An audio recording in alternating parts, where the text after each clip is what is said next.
भयंकर road accident pickup उल्टी 3 छुआर मरण होती। दुर्घटना थी 3 जन सीरियस होना हस्पिटाल थी चिकित्सित होछन। बाइक और पिकअप मुहांमुही धक्का 3 छुआंकर जीवन जाइए। टिटलागढ़ थाना मारलाड पासे घटी दुर्घटना।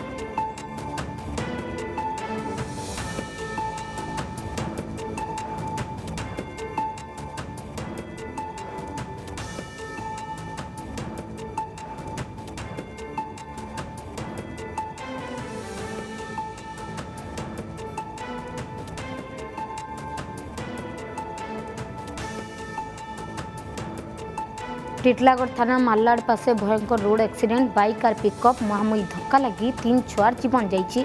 दुर्घटना ने 3 जन सीरियस ही हस्पिटाल में चिकित्सित होछन। 5टा छुआ आसीथिले 5टा जुड़े जुड़े डेथ हला आ जुड़े रेफर कराला गुटे हमरो ट्रीटमेंट होछन। बिना तो डेथ सा बहुत सीरियस थिले पूरा तमरो माने हेड इंजरी हला एबे डेथ हला बाकी